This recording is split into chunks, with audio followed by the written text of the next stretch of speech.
Item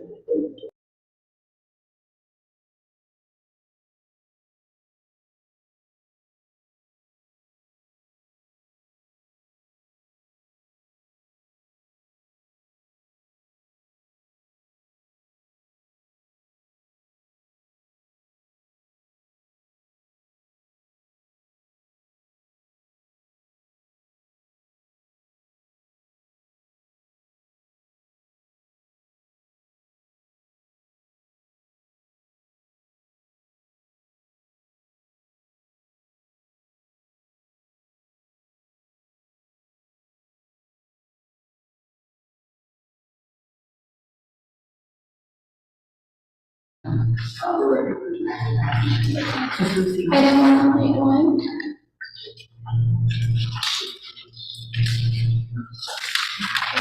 Call to order. Welcome to the July 19, 2023 regular meeting of the Banning Unified School District Board of Education. The time is 5:30. Please be advised that a recording and broadcast of this meeting is being made at the discretion of the board. Clerk Troutman, please take roll.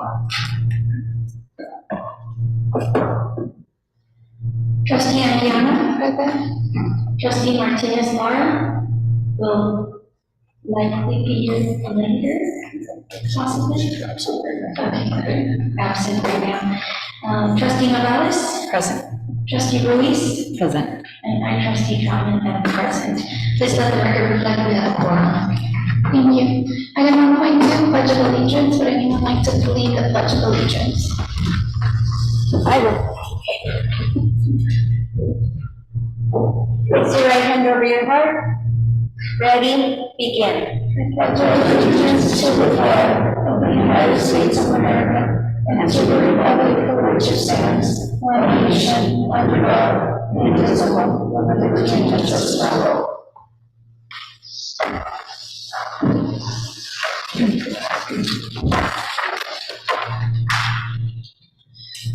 Item 1.3, adopt the agenda, and we are pulling item 7.1. Other than that change, are there any other changes to the agenda? No? Okay. Do I have a motion and a second to adopt the agenda as posted? I move to adopt the agenda as posted. A second. I have a motion from Ms. Ruiz and a second from Ms. Morales. All those in favor say aye. Aye. Aye. All those opposed say nay. Hearing none, agenda is adopted 4-0. Item 1.4, opportunity for community comments, closed session items. Did we receive any community comments? No comments. Thank you. Item 2, closed session. The board will not go into closed session. The time is 5:32.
He has served as the Dean of Students for Metro Mirage High School. Mr. Allen has been a teacher, mentor, and a trainer of trainers in the use of thinking maps and daily instruction.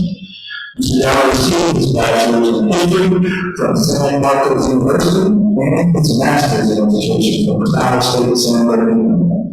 Please join me in welcoming Brian Brown to the Landing Fire Solutions.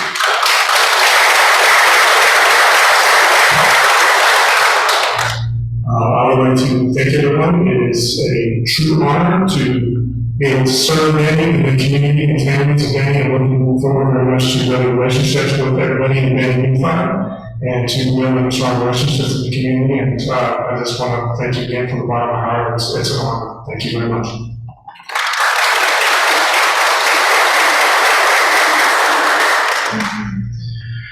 We are also excited to announce Robert Hicks as the assistant principal at Manning High School for the Manning Unified School District. Mr. Hicks previously served on the Unified School District for 26 years. Of those 26 years, he served as a teacher at Gary High School for 24 years. Later, he became the dean of students and most recently served as the assistant principal. Mr. Hicks has been involved in curriculum planning for teachers and facilitating post-secondary career educational programs. Mr. Hicks received his bachelor's in political science from Missouri College and his master's from Chapman University. Please join us in welcoming Mr. Robert Hicks to the Landing Fire. Thank you. I'm very excited to be here. I'm ready to get the school year started. To everyone in attendance, I appreciate you guys having me in this opportunity. So I'm excited, a little bit nervous, but I'm very proud to join the Manning family. And let's go Broncos.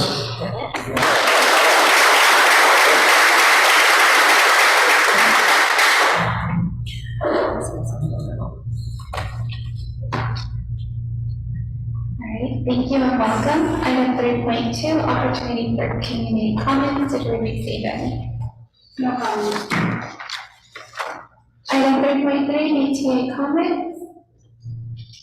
No.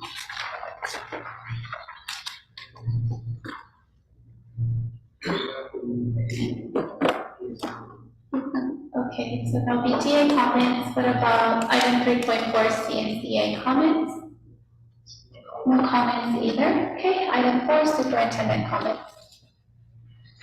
Good evening, Madam President, members of the board. Good evening, Madam President, members of the board, our school community. Just a few things to share this evening. I'm looking forward to get back and providing some presentations to the board. I'm missing with that, and so I'm looking forward to school starting, getting pictures of our students and what's happening. Really excited for that. Coming up at our next board meeting. A few things I want to share. We're doing some work with the National Center for Education and Economy, and so we have some teachers, administrators, parents, community members that have embarked upon an 8-day engagement to build community and talk about what we need. I just want to say that I'm really proud of our parents and our community members and our teachers for just sharing their true voice. It's been quite an experience to learn about, from the teacher's perspective and from community members, what they see and what they feel. And I'm trying to ensure that we open that dialogue up. And so I just want to thank those that are part of that group. We also have 2 board members in that group as well. Next, I know the summer, I don't know if it was a summer, because it's pretty much over. But you guys have worked really hard getting things done and prepared.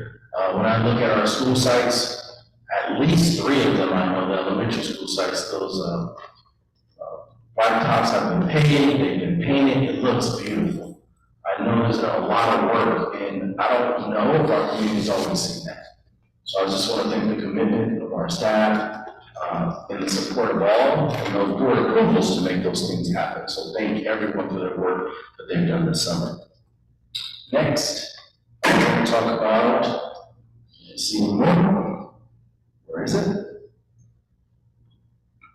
Belmont training. So we don't have a governance section tonight, but this Saturday is going to be a special board meeting where the board and myself, and we are facilitated by an attorney. We're going to have some routing training to ensure that we're following protocols and laws about how the board engages. And it goes back to the board is really committed to learning.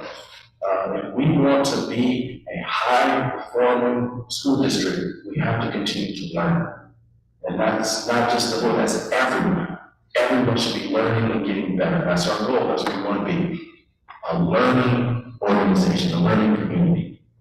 And finally, there's some training going on. So tomorrow we start, we really get back into it starting tomorrow with the administrative team, 2 days of professional learning, and then teachers come back and teach orientation, classified orientation. So we are getting back in the flow right away. And the final thing I want to talk about is our theme for the year, which is it begins with me. We now have a district podcast. So if you don't know that, you should listen to it. And it's not about listening to me ramble. It's about the message. And it's about what we are trying to do and how we're trying to impact each other to better the lives of our students. And so the next episode, we're actually going to have our own very curious gentleman who's here. Did a recording a while ago. So our communications coordinator, Ms. White, has brought that here. I said, hey, let's do that, and it's happening. And our voice is being amplified, not just local, not just statewide, nationally, about what is happening in Bend. And I talked a little bit about this on the last podcast. It's not like Ms. White came in to sprinkle dust and say, oh, do great things. There's been great things happening here for a very long time, but now you see it. And so I'm just really proud of this project. I'm looking forward to the school year, and our goal is really to listen to students. Get students on that podcast to talk about what their experiences are, what they need. Because if we're disconnected from what they do, what they think, and what we think, that's a huge disconnect that doesn't help us better serve them. So I'm just really proud of what we're doing. And we have a lot of work to do. There's no doubt about it, but really happy and again, being grateful for the honor to serve the department. Thank you. Item 5, consent calendar. The recommendation is to approve consent calendar agenda and discuss from 2 and 5 as provided. All items listed in the consent calendar agenda are considered to routine. There is no divided motion in one. There is no separate discussion of these items prior to the time of the Board of Education concerning the motion, unless the member of the board or administrative staff requests a specific items to be discussed at your meeting. Do we have a motion and a second to approve the consent calendar agenda as provided? I move. A second. I have a motion for Ms. Troutman and a second for Ms. Morales. All those in favor say aye. Aye. All those opposed say nay. Hearing none, motion passes 4-0. Item 6.1, business services, developer fee public hearing. Aaron Collin Associates, MGT Consulting, has presented developer fee study detailing the findings required by Government Code Section 65995 and 66001 pertaining to the adoption of school fees, which study has been made available to the public for at least 10 days prior to this regularly scheduled meeting. The Board of Trustees will now conduct a public hearing on the consideration of the data presented in the fee justification report for the new residential commercial industrial development fee study and adoption of the resolution number 24-001. The time is 7:33 p.m. Is there anyone present who wishes to provide any public comment on the proposed fee study or resolution?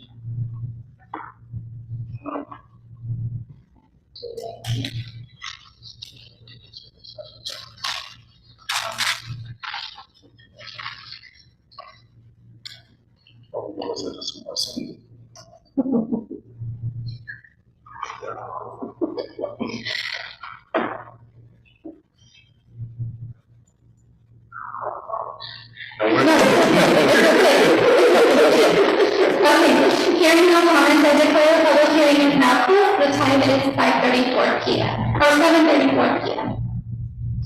6.2, Business Services Resolution number 24-001, waiving statutory developer fee, level 1. The finance report to adopt resolution number 24-001 and following review of a developer fee justification study and public hearing, weighing the aforementioned findings to increase the statutory residential developer fee to $4.71 per square foot, and the statutory commercial industrial fee to 78 cents per square foot, effective September 17, 2023. Is there a motion and a second to open and discuss item 6.2? I move to open and discuss. I second. Any discussion or questions? Okay, I have a motion from Ms. Ruiz and a second from Ms. Morales to approve item 6.2. All those in favor say aye. Aye. All those opposed say nay. Hearing none, motion passes 4-0. Item 6.3, Student Success Team Presentation. At this time, we would like to invite Dr. Coffee Bush and her team to present on the SST process.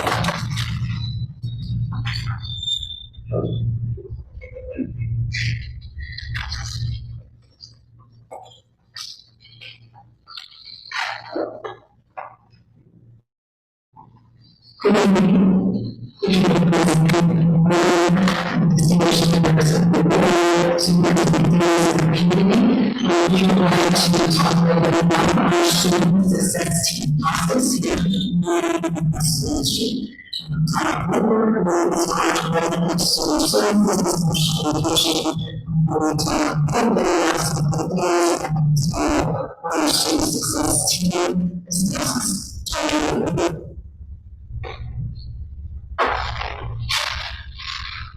President of Department, state members of the board, Superintendent Davis, cabinet and community. I'd like to go ahead and start with the purpose of the SST. So when we're looking at student success team, you'll hear the word student success team versus student study team. They're intertwined. Some districts will have student success team / student study team because they're interchangeable to each other. And that's because the purpose of an SST is to find accommodations or adaptations to the general education classroom to make students successful in that setting so that they can access their education and do their education to the best of ability. And the SST is a component of a multi-tiered systems of support. And it occurs, the SST is scheduled in between tier 2 and tier 3 of a multi-system tiered support framework. This slide here is the permit.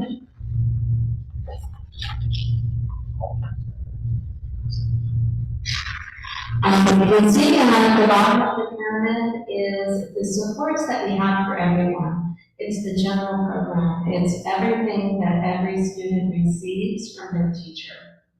The tier 2 is targeted supports, and teachers provide small group instruction. We have other services that are group focused, and that would be in our tier 2. And then tier 3 would be when we're focusing on the individual. And during an SST, we begin the discussions of focusing on what that one student needs.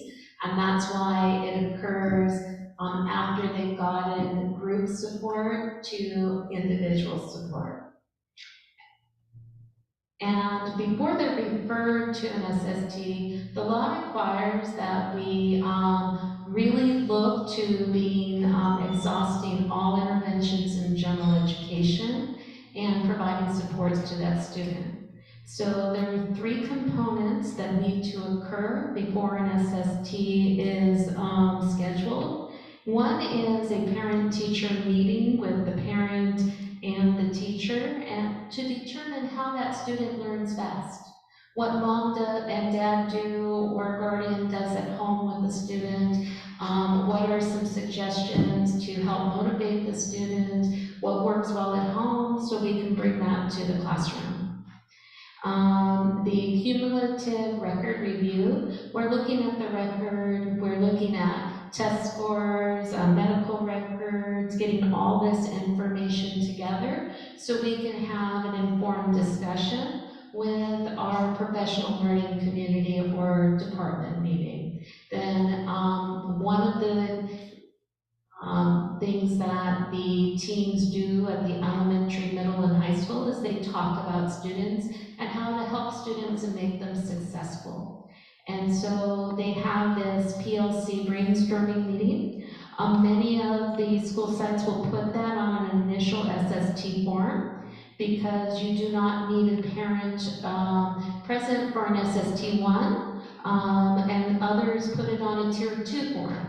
So we are meeting on the 27th to work with the principals and the SST coordinators to align that a little bit more consistently across the district.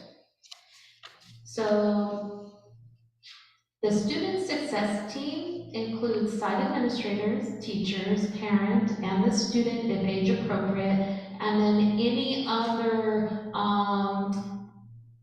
provider that they think that would be appropriate. Sometimes they invite the resource teacher, the school psychologist, sometimes they invite the OT, determining what that the needs of the student are, the counselor, sometimes APE. And the function of this team is a general education function. And it's a problem-solving process.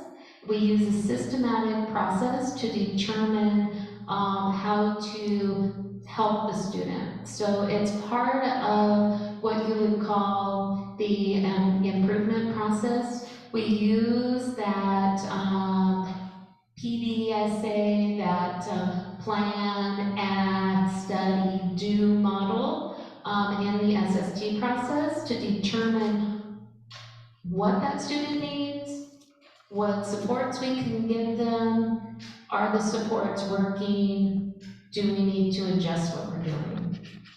And then we then refer the student to the SST team, and this referral can be for a lack of academic progress, increasing behavioral concerns, a consideration for retention, attendance and truancy issues, or parent concerns which do not appear to be resolved.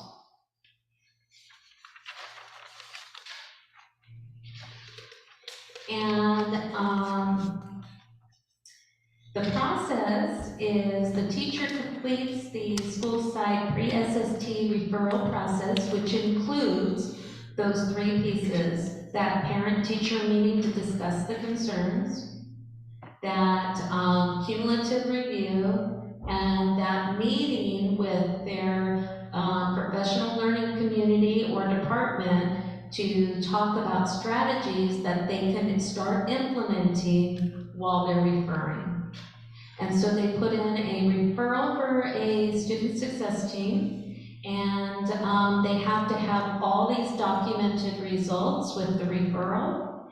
And then the SST committee or coordinator takes that referral in, and they may request more intervention or more information. They may schedule the SST and contact the parent. After the first SST with the parent, they develop an action plan. And then that action plan gets implemented, and then they meet 2 or 3 more times, changing that action plan each time. And then they may need to refer for a 504 or an IEP assessment. Any questions? What does the timeline on something like this look like? Specifically, the student success team process, parent-teacher, from the parent-teacher conference form to the PLC documentation and everything in between. Okay. What are the steps and the timeline for that? So depending so all processes are flexible, and depending what the concerns are, and depending where the referral's coming from, will determine the length. But let's say the teacher goes ahead and holds that conference, and they're really concerned and they're saying, okay, I'm gonna try a few strategies, they tell the parent, I'm gonna try these things, and things, the student's not responding. So then that same week, they may be reviewing that cume, and the next time they meet for PLC, they may be bringing that student to their PLC. It could be as quick as a week or as long as a month, depending when that PLC meeting is scheduled. And then they may take 6 weeks to implement those interventions suggested by their colleagues. And from there, they would look, maybe talk in the PLC again, or bring that student forward for an SST and put the referral in. And then does the SST fall off once they transition from from elementary to middle school? No, you don't ever have to restart the process. Once there's been one SST, the next school year there can be another, or because a lot of times when teachers go through this process, a lot of students don't ever get referred for SST because they respond to the interventions and the pre-accommodations. And then if they, a lot of times in kinder and first, they respond after that PLC SST or after the first SST with the parent, and then they hold a follow-up, and then they wait till the next year. When they're in middle school, a lot of times we will see students who have them in K1, might have had one in third, and then they're hitting 6th grade, we're having another, and we would then go to the SST referral for the assessment process if they're not responding at that point. So who follows them when they transition from elementary to middle? I just worry because you go from one class all day to 6. And that's quite a change for a 10-year-old. Okay, so the one benefit we've had switching from Illuminate to Aries is in Aries we're able to tag students with the 504, and we're actually able to complete the 504 in Aries. We're working on trying how to do a comprehensive SST in Aries, but we're tagging that they had one SST, 2 SST. We're putting the interventions in Aries so things can follow the student from grade to grade. Because what happens is if you don't do the cume review, or you're not going, you do it last versus first, there might be former SSTs in that cume in our pink SST folder that the teacher's not seeing. So we try to make sure that we have several different ways to catch the students who've been served on an SST. The elementary SST coordinator provides a list to the middle school counselors who do the SSTs at the middle school of students that they were monitoring at the elementary school. And at the elementary school, the principal and the SST coordinator meet each year. We retain a spreadsheet, we have a list of students, what the interventions were, how many SSTs they've had, and if the team was considering to move forward with assessment. As soon as the team moves forward with assessment, they send the SST to Student Services. That's step 1. Step 2, once we receive that SST, we do the referral form for an assessment plan, and then the service providers, we get the assessment plan, put it out, and then that starts the 60-day process. I understand you said that there's a slip that goes in their file, but are these kids put on any kind of list that administrators can look and say, okay, have we followed up with this one and this one and this one? Because so kids can slip through the cracks, and I don't want that to happen. Well, and neither do we. That's one reason why we're tagging them in areas that they are in the SST process. That's happening now? Yes, that's happened. 504s and SSTs are tagged now, and then that's why the SST coordinator maintains a list and hands that over to the SST coordinators at the middle school, and then at the middle school to the high school. I would like to make a strong recommendation that someone take a second look at that list. Yes, and that's why we're meeting on the 27th with elementary, middle, and high school SST coordinators and principals to make sure that the lines of communication are open and that we are meeting quarterly with each other. And then at the end of the year, we're giving them a couple hours in the afternoon to meet with each other and make sure they're handing the lists over and that everybody understands all the information. Thank you. I have a question. Back to before the referral process for the pre-SST, the parent-teacher conference form, is that something that the teacher completes how does the parent bring up the concern and have it documented Okay, to so. begin the process? So, what I did notice when we met, about 3 weeks ago, the revising the SST process was one of the systems in our CSAFE plan for significant disproportionality work that we noticed when we looked at why we were over-identifying white students as OHI, was there were some breaks in the system. So when we reviewed that and we've been revising it all summer, one of the things we noticed is not all the school sites were using the manual, not all the school sites were using the same forms. So we met, made sure everybody has the same forms. Everyone has the parent-teacher form now. And yes, it's something that they sit down either on the phone or in person with the parent and ask all the questions.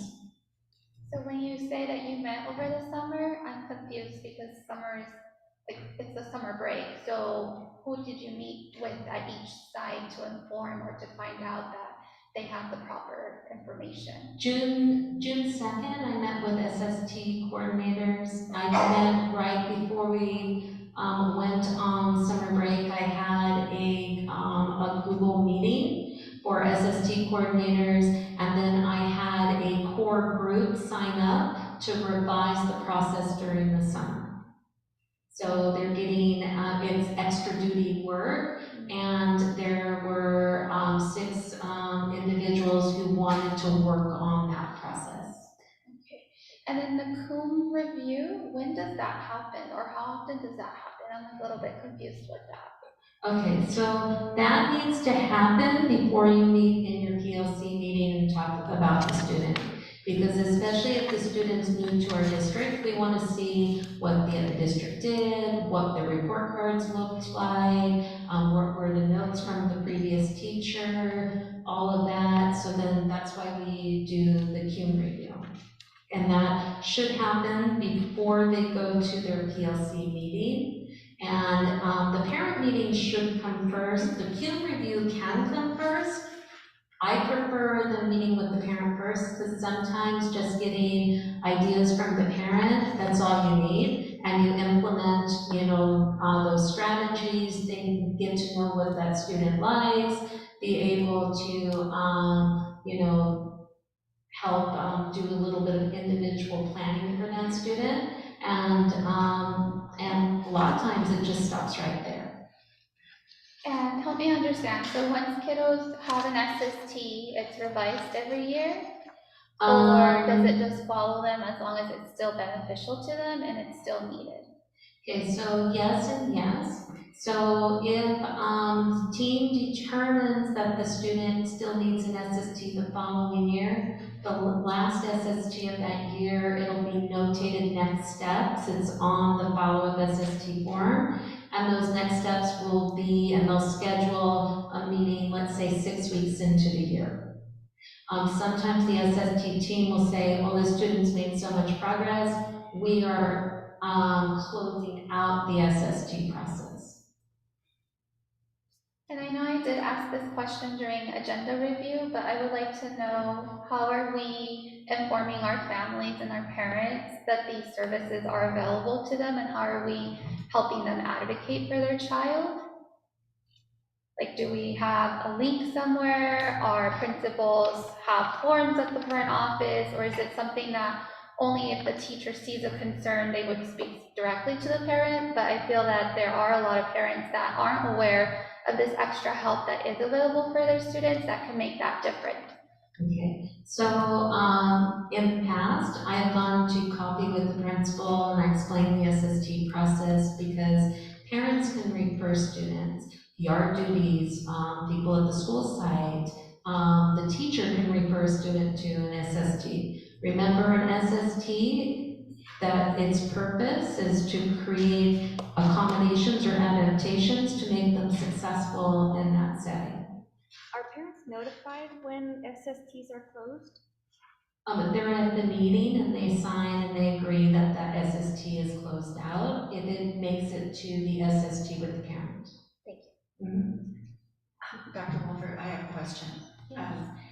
As far as accountability, you said that service providers, that the child is referred to service providers. What type of service providers are those, and where does that fall in this cycle of interventions? Okay, so once they get referred to the assessment process, it then falls into definitely tier 3 in special education, and the service providers can be a speech pathologist. If the student has, let's say, musculoskeletal issues, they may be referred for APE. Sometimes we'll do an assessment if they wear like braces on their legs, or they have a very slight form of cerebral palsy, they may get referred to APE. The main service provider and the main thing we look at is a learning disability, and that would be the specialized academic instruction teacher. So the RSP teacher at the site does the initial assessment, and the school psychologist. Okay, are they ever tested for deficiencies in basic skills when they're doing this? So, because sometimes students are having issues because they're not proficient in basic skills. So do we start there somewhere? Is there somebody who can assess those things before we even start with the process? You mean the SST process?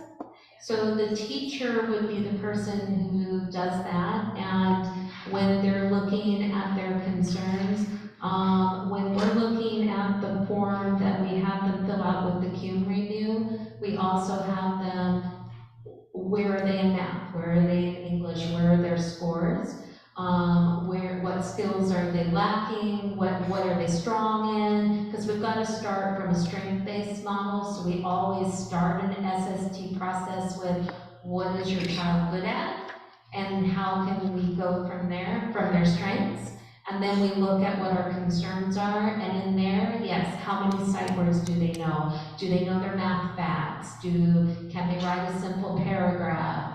And that's where the interventions come into. But what about learning? What about just different modalities of learning? Do you guys analyze those? What type of learner they are?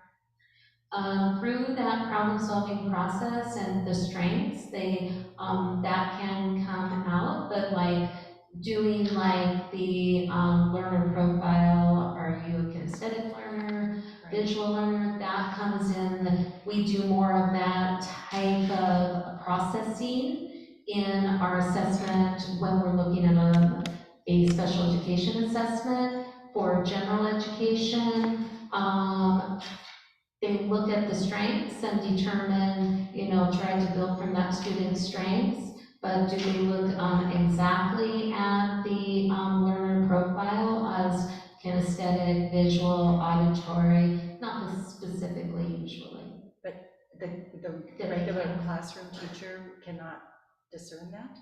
I mean, have our classroom teachers, do they know what kind of students they have? I'm not trying to put you on the spot. Do they know what type of learners they have? And are they addressing those types? You know what I'm saying? So the teacher's input is essential that is one of the foundational pieces of the student success team, because teachers have the firsthand knowledge and observations of any kinds of initial assessments they have given. And these could be our standard items. It could be from our common assessments. It could be data they pull from iReady, and it could also be work samples that they have collected and that they have made some educational determinations from. And so that information is very important in terms of getting the teacher's input, because they have that firsthand knowledge. And it's a teacher-driven process. No, I do understand the process. I was a teacher for 20 years, but that's not my question. My question is, are these teachers, are our teachers, the general teachers, trained in Learning styles. learning styles? That's all I'm asking. Are they able to assess, and are they able to teach to that in Tier 1? Well, that is part of the California Teacher Preparation Program. So, yes, is it embedded as a specific piece of the SST process? No. Can we add a form? Is this a kinesthetic learner? Yes, we could do that. Add an input form of the learning style. What learner do you think your student is? And what is the evidence of that? Because iReady doesn't give you that, or Correct. it really doesn't. And really, I mean, some work samples do, but mostly it's really the observation of the teacher and how they're teaching that student, and which way does that student respond best. So that would be great if you could add that. Yeah, we can add a learning profile or learning style form. Thank you. I was just gonna ask if you could explain, you mentioned interventions, that the teacher would start with interventions in the classroom. I think a lot of people have a misconception of what that means. Could you explain a little bit about that? So a lot of the interventions in the SST process are accommodations. So can we give them extra time? Can we shorten the assignment? So if you're giving 50 math problems, but there's really only 3 different concepts, can they show that they know the concept by doing 5 problems in each concept? Can we sit them closer to the teacher? Can we check for understanding verbally? Can we have them restate directions? Can we make sure that we're using their knowledge base to access learning? So these would be the type of interventions and accommodations we would put in there. And then the other one would be front-loading, teaching, and reteaching. And that would be definitely a Tier 1 intervention that every teacher would do. They have students that they know need more support. They would pre-teach the concept and front-load it, and then they teach it, assess it, and then reteach it.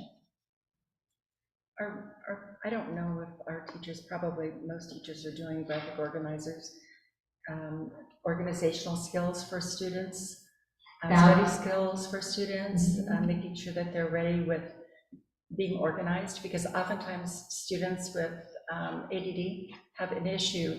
They can't learn because they are too focused on trying to get themselves organized. So are these things that we look at in an SST? Do we ask those questions? Yes, and we use the pre-referral intervention manual. It's that purple book. Where we can look up the question or the concern, and it gives us 50 different strategies for each area of concern. And one of the common interventions that we do in an SST is putting a student on an agenda and having the student get their agenda signed. And since we are an avid elementary school, that's a requirement that's already embedded in Tier 1. But for all students, but some students need to be checked, maybe an extra check. Did you write that down? And that would be an intervention that goes into that SST. Thank you. You're welcome. Any more questions? Yes, I have one question. Yes. So when you talked about the data that is put into areas and tracking students, what has happened in the past, who's responsible for looking at that? And then when they look at it, who do they report that to?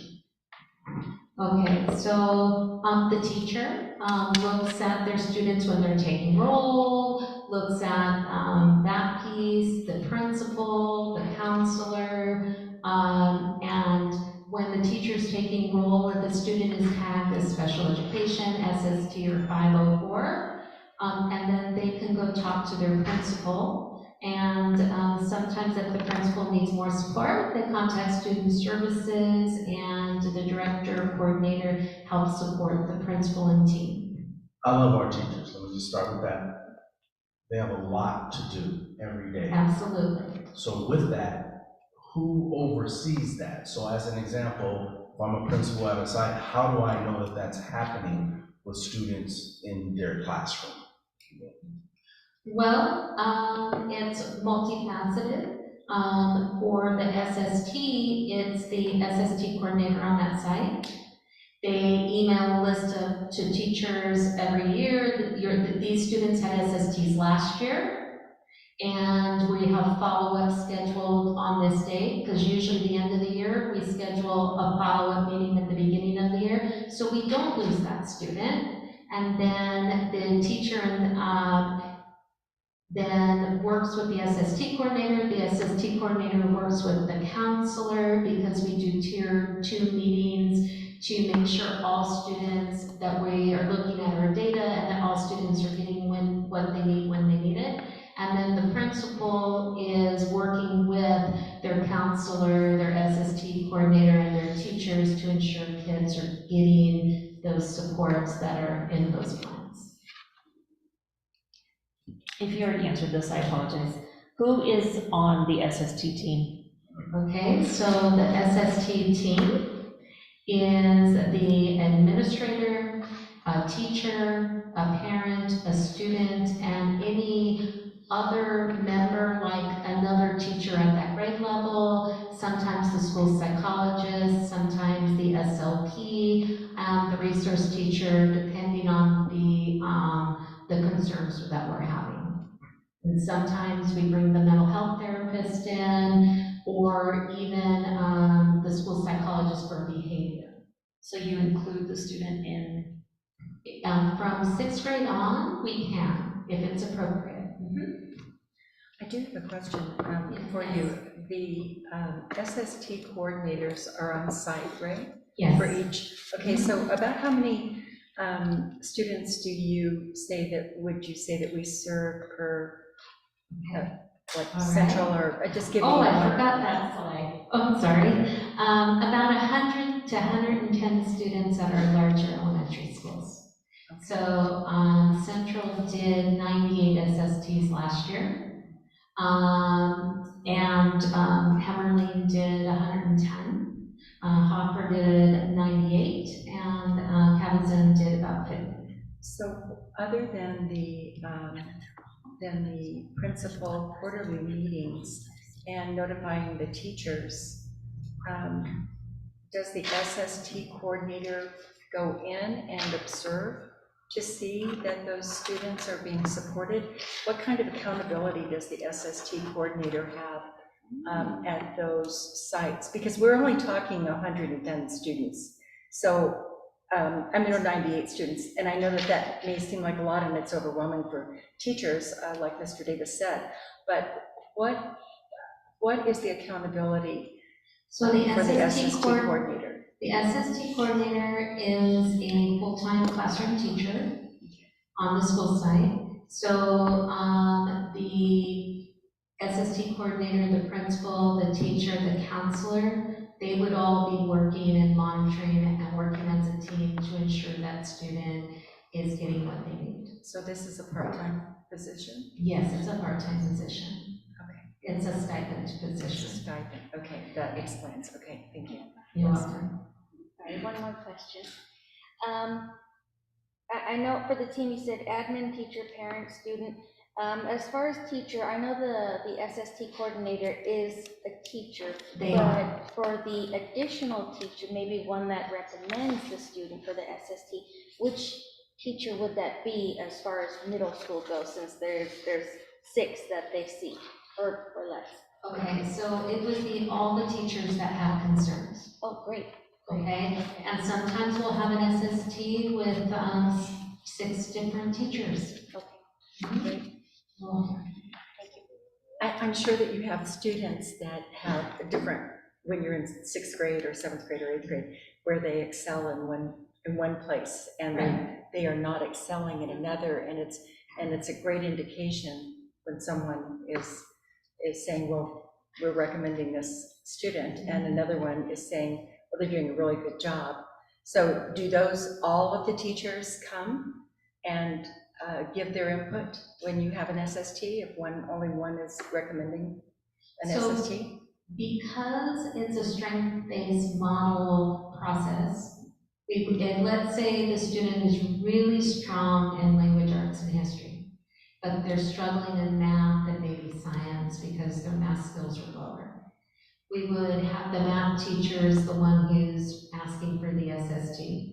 Then we would ask one of the other teachers that are doing great, they're doing well, to be able to really highlight those strengths in that meeting, because we want to start from what that student is great at, what their interests are, because there might be something there that we can use in math to help build their confidence in math, so that, because sometimes it's just that they're not confident, and they have to, it's not that they can't do it, it's just they're not doing it yet.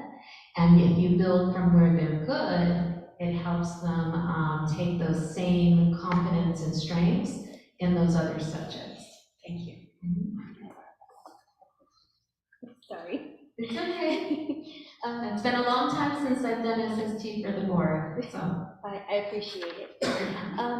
So how are we differentiating the students that are flagged as behavior issues versus them just simply not understanding the content? Because say students, they're I don't want to say they're pushed aside, because that's not what's happening, but maybe they're not given enough attention because they're acting out, and the subject they're struggling in is being overlooked because of the behavior issues. How are we differentiating them simply not understanding versus them just not wanting to do any of the work? Okay, so I will tell you that it's a tightly woven rope, okay? And if you take any one of those strands and start to pull on a rope, the whole thing unravels. So when you're looking, and the reasons why we're looking at attendance, academics, and behavior, and these pieces take this tightly woven rope, is because a lot of times behavioral concerns stem from unidentified academic concerns. And the attendance definitely stems from unidentified academic concerns. And that's the reason when we're meeting in our tier 2 meetings with the counselors, and we're pulling data and we're looking with students that are struggling behaviorally, academically, and attendance-wise, we want to make sure that we can problem solve and get them the supports they need. And so when we're working at the SST, we do a lot of SSTs for behavior, and our mental health therapists work through the SST process and serve students in general education. Our counselors write general education behavior support plans, and we do a general education mental health assessment, so we don't have to identify them in special education to give them these mental health supports and behavioral supports, because of the fact that currently more students are struggling in these areas and more students are acting out across the nation, and mental health is something that, and social emotional well-being and all of that is something that we need to be addressing on a regular all that in that SST process also, just like academics. So I just have to make this comment, because what you've done, Dr. Wolfer, is just kind of describe what our process is, right? Right. And that doesn't mean it's perfect. No. That doesn't mean that it's always happening as well. No. But what I heard you say is you've identified some things that are not in alignment, Correct. and we need to do some training and ensure that these things are happening consistently in our system. Yes. Because I mean, I don't have to speak for the board because they're here, but you hear the concern, right? About these pieces that may or may not be happening. Maybe at one school site, but not at the other school site, or the communication. And I think one of the biggest things that we need to work on is going back to how do we ensure that our parents know how to advocate for their students. Yeah. And so maybe Lynette and you and the team can and figure that out. How can we provide something, with our new website platform and now an app, push things out to parents. That way they get notification, they have something that they can see or know where to go to. And so it's just kind of elevating where we are and ensuring that we are looking at these pieces to do the best that we can. Because our staff are already doing the best we can. So it's how do we put a system in place and ensure that it's working to make sure we support all of our students. And the big piece is what occurred through the last few years is most of the SST coordinators only had pieces of the manual, didn't have all the forms. They were using inconsistent forms, and it was aligning those processes so that they have everything. And we put a system in place as a digital repository of student services documents, and the SST manual and flow map are in a folder for every single school site to access, so that the SST coordinator has access, the principal has access. Now the parent piece, that's a passion of mine, and working on getting parents to advocate for their students. We are hoping to restart parenting classes for those who would like it. And then we're also hoping to have donuts with the director, and we're going to go over all those processes next year. So on a Friday morning, if parents want to come and have donuts with the director, one Friday will be SST, another Friday will be how to help your student manage their emotions, or how to self-regulate, or all of those pieces, and have our experts do that. We've done that through our community advisory committee. We went from a time where we used to have 40 to 50 parents coming to a virtual time of maybe 1 or 2, and we're back up to about 10 or 15, and we're hoping next year to be back up at 40 and 50. I'm sorry, one more question. We're very interested, as you can see. Yes. How do you mention that the principal and the SST coordinator has this manuals? How is this information disseminated to the teachers, and how are the teachers trained? Because it's, the best laid plans, if they're not communicated, are just plans. So at one of the first Wednesday staff meetings, the principal and the SST coordinator or coordinators, Hemmerling has 2, one for K2, one for 3-5, they split the stipend. Central has 1, Hemmerling, Hawker is the counselor. They go ahead and they present. And we have a PowerPoint for all of them to use, so it's consistent. We have the manual, so that's consistent, and we have all the forms and the tracking. And everybody, after the 27th, will have consensus, and everyone will be using the same forms. And they have access to those? Yes. A sample, so that the teachers can see what's on those? You're giving samples to the teachers? Yes, we're giving samples. Like a folder or something for them? Through Google. So it's really easy for the school side to invite their teacher group to their central folder, to their Hopper folder. And those are all consistent? And they're all consistent. Okay, thank you. One more quick question. Is a timeline in there for teachers? Like if a teacher sends something in, there's a specific timeline that they will get a response?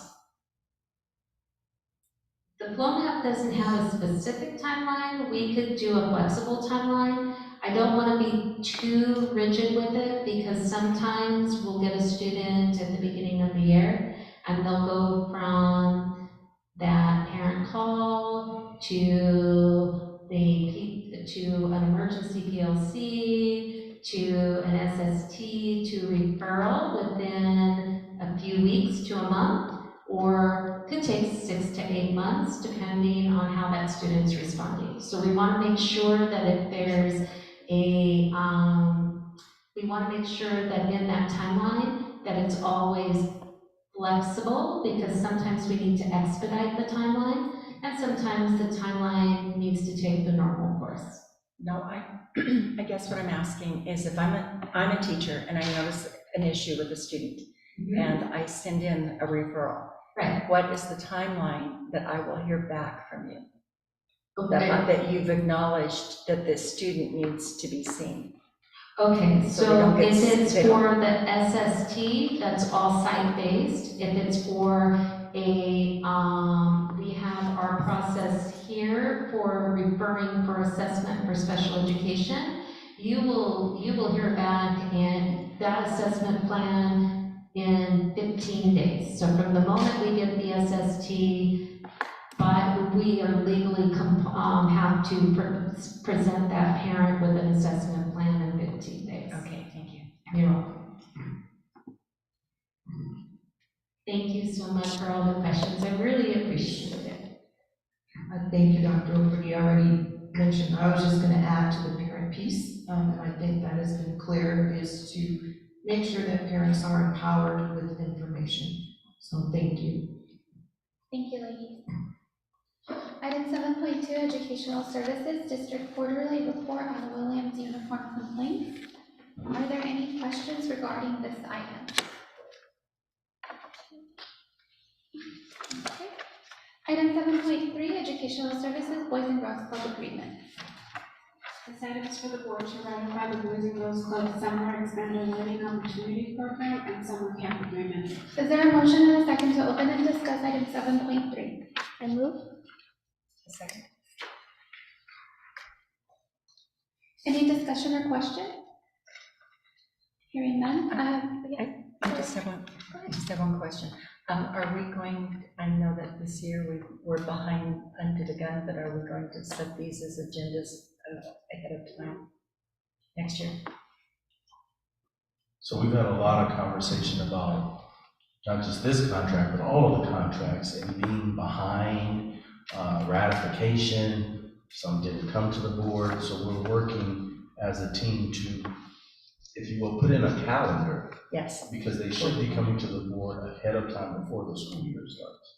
Right. And so, as an example, this one, this is the regular after school one? This is summer camp. So this is a perfect example of summer's over.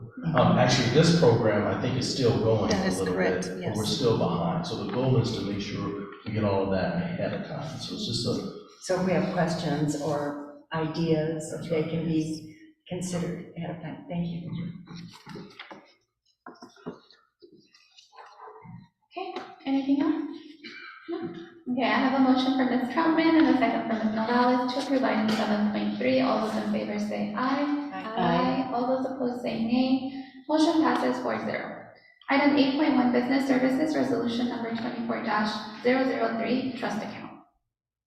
This item is for the board to approve resolution number 24-003, adopting trust account arbiter as presented. Is there a motion and a second to open and discuss item 8.1? I moved. A second. Any discussion or question? Okay, I have a motion from Ms. Troutman and a second from Ms. Nogales to approve item 8.1. All those in favor say aye. Aye. All those opposed say nay. Hearing none, motion passes 4-0. Item 8.2, business services, property and liability insurance coverage for 2023-24. This item is for the board to approve the 2023-24 property and liability insurance coverage contract. Is there a motion and a second to open and discuss item 8.2? I move to open and discuss. I second. Any discussion or questions?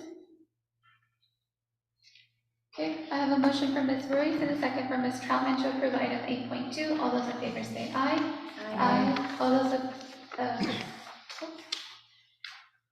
those opposed say nay. Hearing none, motion passes 4-0. Item 8.3, business services, certification of unused site annual report. This item is for the board to approve the unused site annual report as requested by the California Department of General Services.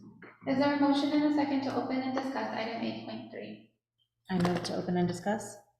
A second. Any discussion or questions? I have a question.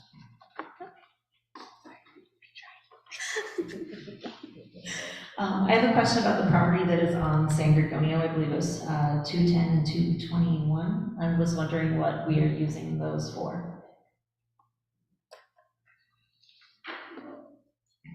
Good evening. Thank you very much for the question. The property on 210 North San Gregorio is currently being utilized as storage. At some point in the district, it had plans to reconfigure some of the components of the entryways for Central Elementary. And so at this point, again, the facility is being used for a lot of the furniture that's been changed out, and we'll be going through the process of disposing of said furniture. Is that the smaller building?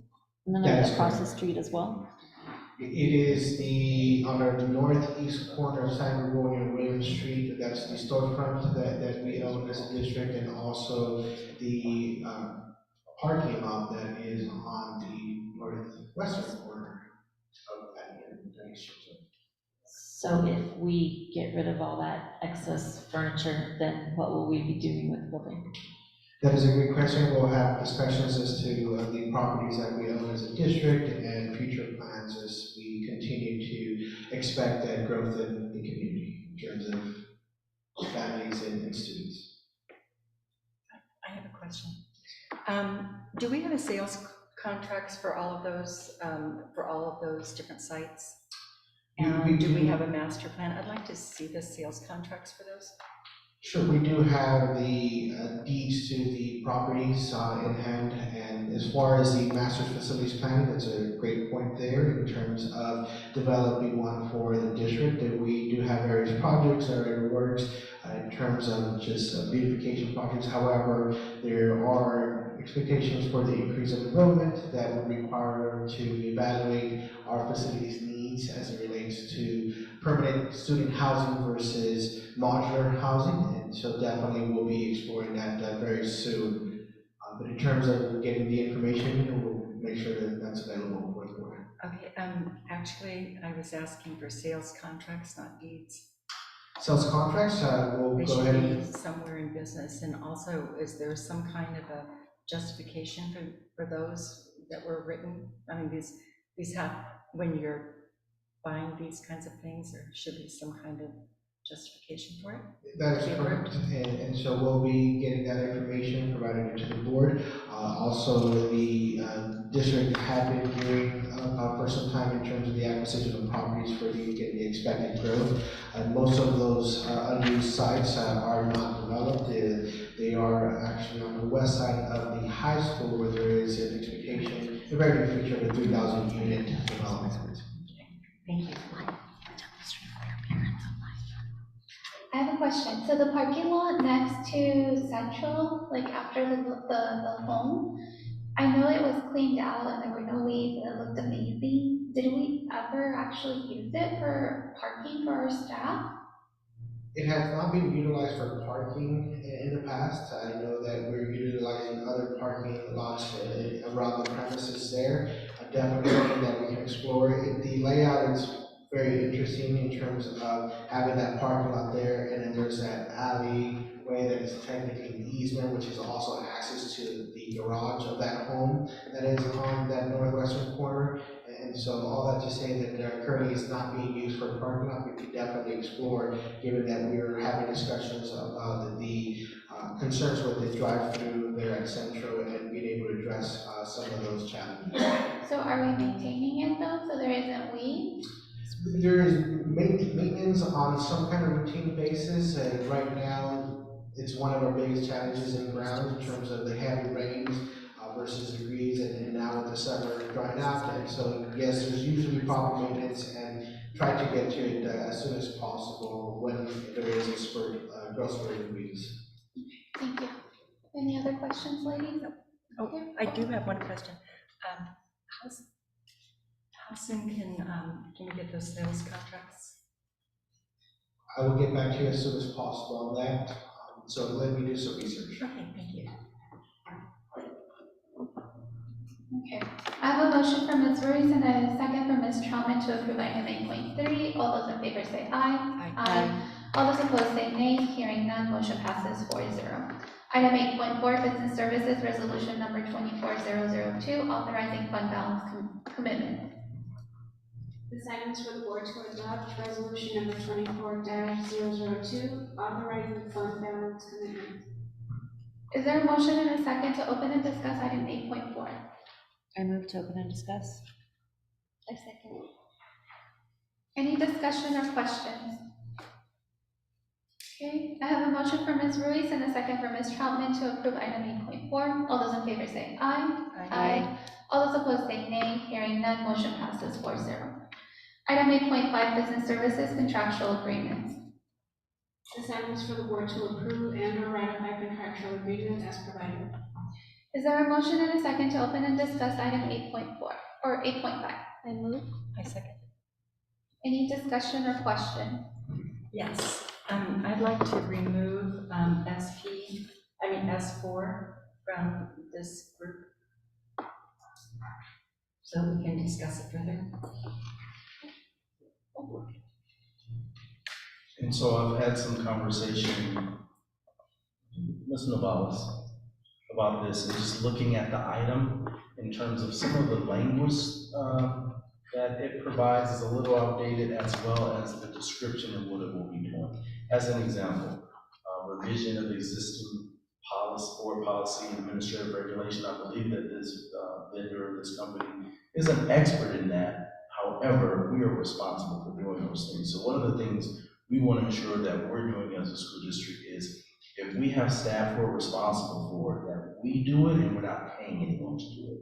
And so when you look at this contract, it's $60,000 for a year. That's the cost of an employee who will do some of those things. So what we need to do is go back, look at this in more detail and in depth, and then possibly bring it forward in the future. Thank you. And also, Mr. Herrera, how long have we had this contract in place?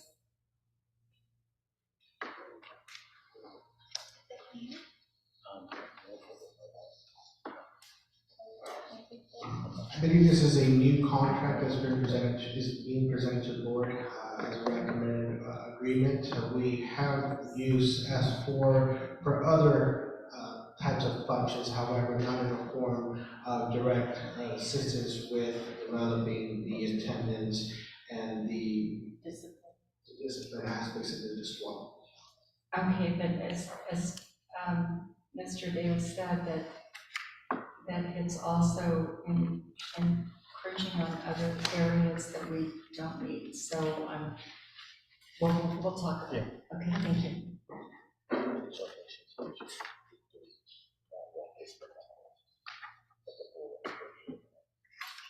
But it's just that one, right? Yes.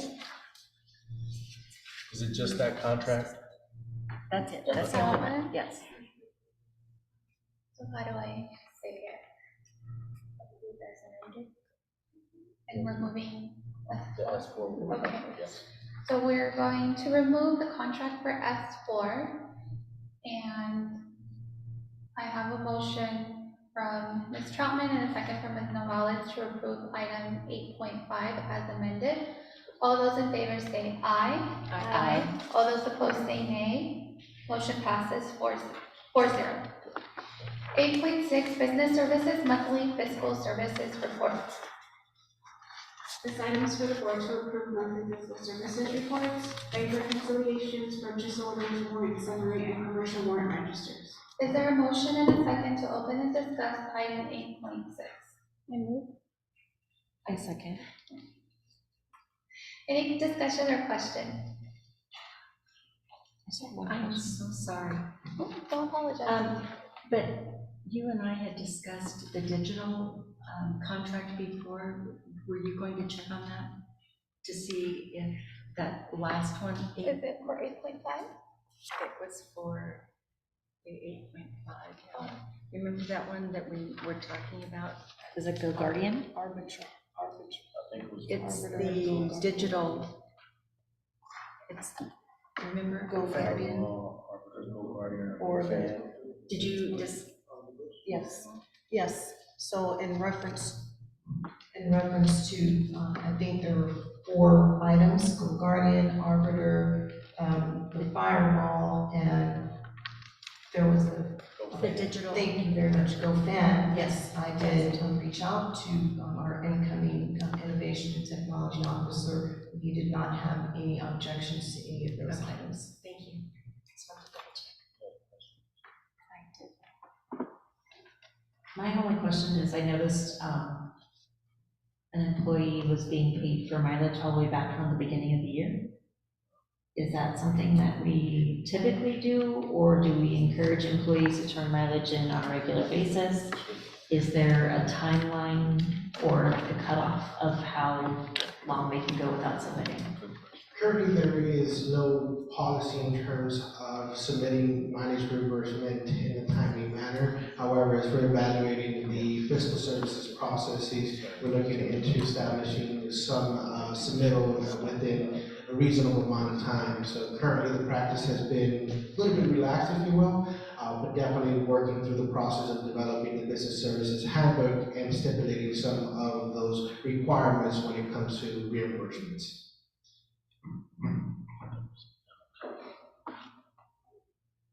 So would it be appropriate for the board to discuss if they do want to have a policy where there's a timeline in order to get reimbursement? The fiscal services department can definitely work on a recommendation and have a discussion with the board in terms of what would be an appropriate timeline for reimbursements. Okay, because I think this has happened in the past as well, and I think it's important to hold accountability, especially if, as an employee, we know that we are going to be asking a reimbursement to do it in a timely manner out of respect. Some of the policies that were in place in the past and were submitting reimbursements within 10 days. However, this particular reimbursement, it's revised from site to site, and we do put out, fiscal services does put out a memorandum around April, sir, to turn in all reimbursements by June 30th. However, it does appear that the board is interested in establishing a protocol that requires those reimbursements to be submitted on a more timely basis.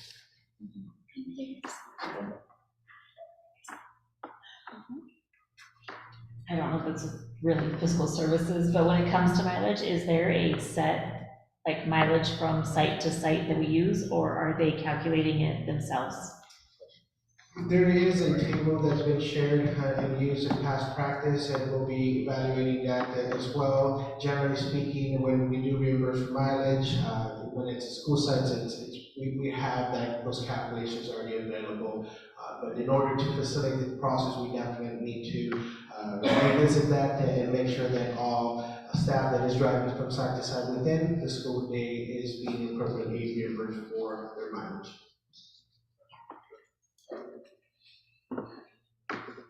Any other questions? No? All right, thank you. I have a motion from Ms. Troutman and a second from Ms. Ruiz to approve item 8.6. All those in favor say aye. Aye. All those opposed say nay. Hearing none, motion passes 4-0.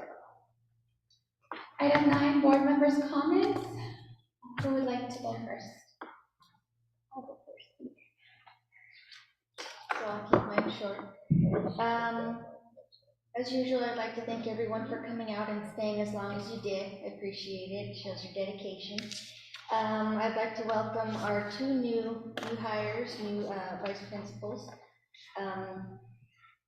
And I hope everyone has a great night. I agree with everything she just said. And I'd like to say, I hope that everyone has had a chance to get some time to refresh and be ready for the new school year. I myself am really excited to get the new school year going. I think we're going in a very positive direction, and I'm excited to see what comes. So thank you all for being here. I actually would echo both of those, so my job is very easy. It's very exciting to see the direction of the district and how we're all pulling together, all of us being accountable, all of us making sure that we are communicating with each other and supporting each other, and that's very exciting. So thank you all. Great, thank you, and I echo the same sentiment as the ladies. I do want to wish our site leaders and those board members that will be attending our leadership symposium on Friday. I hope that it's a great event and lots of bonding and learning and being prepared for the school year. I also would like to touch bases on the district's podcast. I listened to the first episode, and it was a great way to open this new platform with Mr. Davis as the guest speaker. I'm really excited to hear our students and see their interest in the podcast world and what they have to say, and to have that voice so that others know what they're thinking and what their interests are and what's important to them. So I'm really excited about that. Also, it sounds bad, but I looked up our website and I hadn't paid as much attention, but I realized that there's a lot of different features than just the outline of it. And so I'm really excited that it's so different from what we had before. So it's exciting to see the change in different aspects of our district. I know that we had an announcement regarding the new Banning USD platform, the application. That's exciting to see how we're going to implement it and how we're going to be able to further communicate to our community. And I hope that everyone is having a restful, rejuvenating summer and getting ready to begin the new academic school year. I'm really excited to see our students back on campus and seeing all the wonderful things that they are doing and learning with the assistance of our staff. And that's it. Thank you. Item 10, future board items. Are there any other future board items?